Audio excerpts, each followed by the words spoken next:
Good evening students. इस video में quadratic polynomials के ग्राफ के बारे में बात करेंगे। Yes, quadratic polynomial. तो चलिए देखते हैं क्वाड्रेटिक पॉलिनोमियल है क्या। ये देखिए f x is equal to a x square plus b x plus c. ये है क्वाड्रेटिक पॉलिनोमियल। अब आपको बताते हैं a b c are real numbers and a can not be equal to zero. A zero नहीं हो सकता है। तो ये तो हम लोग देख लिए क्वाड्रेटिक पॉलिनोमियल है। सम ऑफ जीरोस क्या होता है? Sum of zeros minus b by a and product of zeros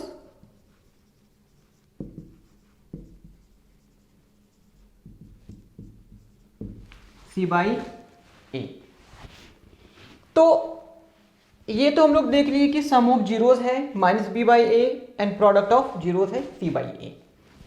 अब आपको यहां पे बताते हैं ये डिस्क्रिमिनेंट क्या होता है। डिस्क्रिमिनेंट डी से रिप्रेजेंट करते हैं और ये होगा बी स्क्वायर माइनस 4ac। अब यहां पे तीन केसेस आ सकते हैं। If D is equal to zero, हो सकता है जब सॉल्व करेंगे और डी का वैल्यू जीरो आ जाए। तो यहां पे जो जीरोस हैं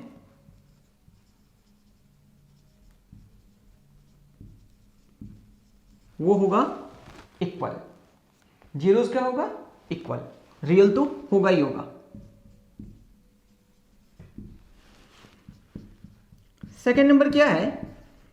if D is greater than zero, यदि डिस्क्रिमिनेंट का वैल्यू जीरो से ज्यादा हो गया तो जो जीरोस आएंगे zeros are different. That means same same नहीं आएगा एंड रियल भी होगा। Third case, if D is less than zero then zeros are not real. इस केस में जो जीरोस है वो रियल नहीं आएंगे। दैट मीन्स रियल नंबर वो नहीं होगा। अब देखते हैं इसका ग्राफ क्या आ सकता है।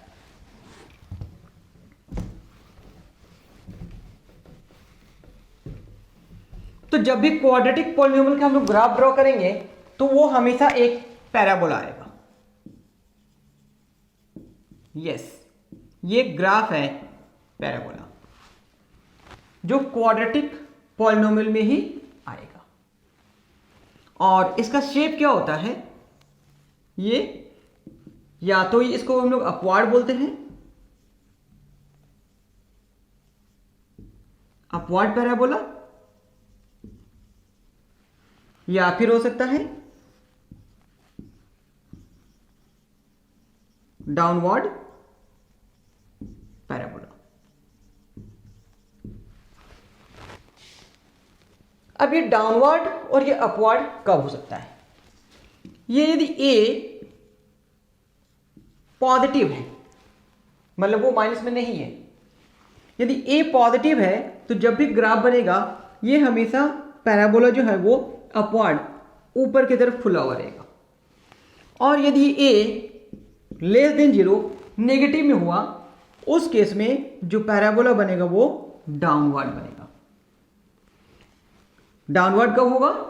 ए का वैल्यू जीरो से कम होगा। कहने का मतलब ये है कि हम एग्जांपल देते हैं कि ये F x is equal to दिया हुआ है 3x square plus 4x minus 1। तो इससे जब भी हम लोग ग्राफ ड्रॉ करेंगे तो ग्राफ हमेशा ऊपर की तरफ आएगा। ऐसा क्यों? रीजन ये हुआ कि ये जो 3 देख रहे हैं ना वो पॉजिटिव है। और इसके लिए एग्जांपल हम लोग लेते हैं कि F x is equal to minus X square plus 2x minus 1। इस केस में ये जो ग्राफ बनेगा वो नीचे की तरफ बनेगा। रीज़न क्या है कि एक्स स्क्वायर का जो कॉफिशिएंट है वो माइनस में है।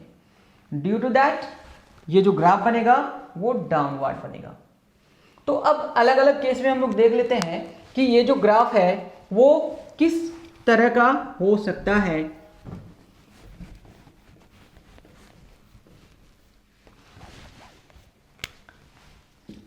तो फर्स्ट केस है कि जब d का वैल्यू 0 से ज्यादा है एंड a पॉजिटिव है।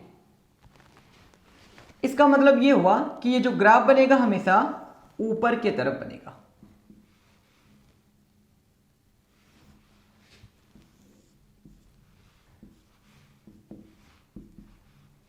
कहां पे बनेगा? ऊपर की तरफ बनेगा। d पॉजिटिव है इसलिए दो अलग अलग इनका जीरो आएगा। ये ग्राफ इधर से भी जा सकता है। d positive and a positive means upward हो गया। d पॉजिटिव मीन्स जीरोस जो है वो रियल होंगे, अलग अलग होंगे। जीरोस अलग अलग कैसे हुए? देखिए एक्स एक्सिस पे तो अलग अलग जगह पे कट हुआ। क्लियर है? अब यहां पे ऐसे भी हो सकता है कि d पॉजिटिव तो है बट a लेस देन 0। उस केस में जो ग्राफ बनेगा वो नीचे की तरफ बनेगा। ये देखिए दो अलग अलग जगह पे कट हुआ लेकिन डाउनवर्ड है। रीजन a नेगेटिव है। अब ऐसे भी हो सकता है कि d is equal to 0 and a is positive. ध्यान दीजिए d 0 है तो अभी बताए थे कि यदि d 0 है तो जो रूट्स होंगे सो जो जीरोज आएंगे वो इक्वल आएंगे। मीन्स 4 है तो 4 होगा, 3 है तो 3 आएगा। उस केस में क्या हो सकता है?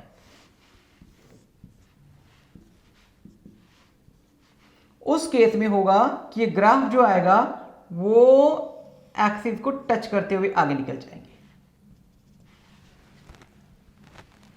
एक्सिस को टच करते हुए मीन्स जीरो एक ही होगा, जीरो एक ही होगा क्योंकि दो सेम आ गया ना।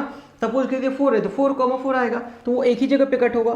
तो यदि d का वैल्यू 0 है और a पॉजिटिव है तो ग्राफ इस तरह से आएगा, वो एक्सिस को एक जगह पे टच करके पास हो जाएगी। ऐसा भी हो सकता है कि d 0 है एंड a नेगेटिव है। d 0 है एंड a नेगेटिव है। उस केस में क्या हो सकता है?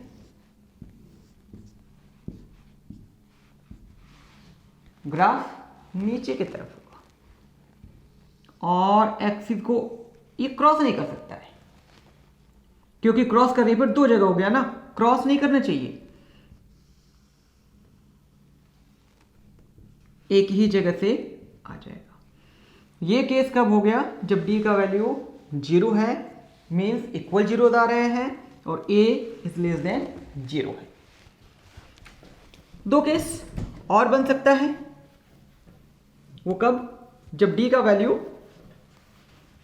0 से छोटा होगा, स्मॉल होगा, उस केस में। Yes, d is less than 0 and a is positive।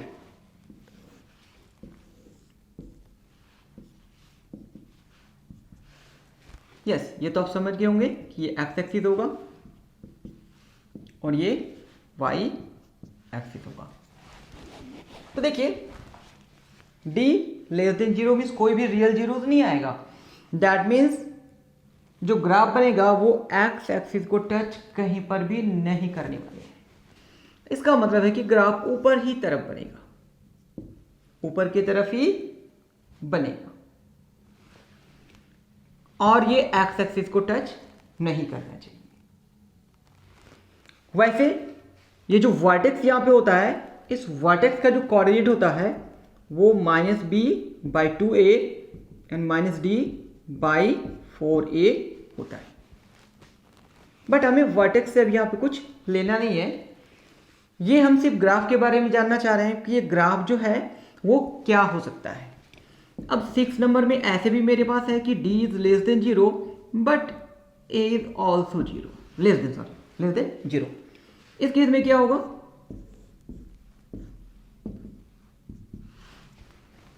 Graph जो है वो नीचे की तरफ बनेगा। ग्राफ किधर बना, नीचे की तरफ। एक्स एक्सिस टच क्यों नहीं कर रहा है, because D is less then 0, zero जो है वो रियल नहीं आ रहे। तो ये जो है वो बता दिए आपको ग्राफ ऑफ यस पैराबोला कि किस केस में डाउनवर्ड हो सकता है, किस केस में अपवर्ड हो सकता है। आपसे पूछा जा सकता है कि आपसे ये क्वेश्चन दे दिया गया -3x² + 4x -7 ये fx है, तो इससे जो पैराबोला ड्रॉ होगा वो अपवर्ड होगा या फिर डाउनवर्ड होगा। यस, तो ये नेगेटिव है तो पैराबोला जो बनेगा वो डाउनवर्ड बनेगा। अगला क्वेश्चन ये भी हो सकता है कि fx = 4x + 7x² -8, कुछ पैटर्न को चेंज करके वो दे सकते हैं। फिर पूछ सकते हैं कि बताइए इसमें जो ग्राफ बनेगा वो क्या बनेगा, अपवर्ड या डाउनवर्ड। यस, इस x² के कोएफिशिएंट को देखेंगे और फिर बताएंगे कि जो ग्राफ बनने वाला है वो किस तरह का होगा। यस, ये होगा अपवर्ड। तो ये था ग्राफ ऑफ क्वाड्रेटिक पॉलीगॉन।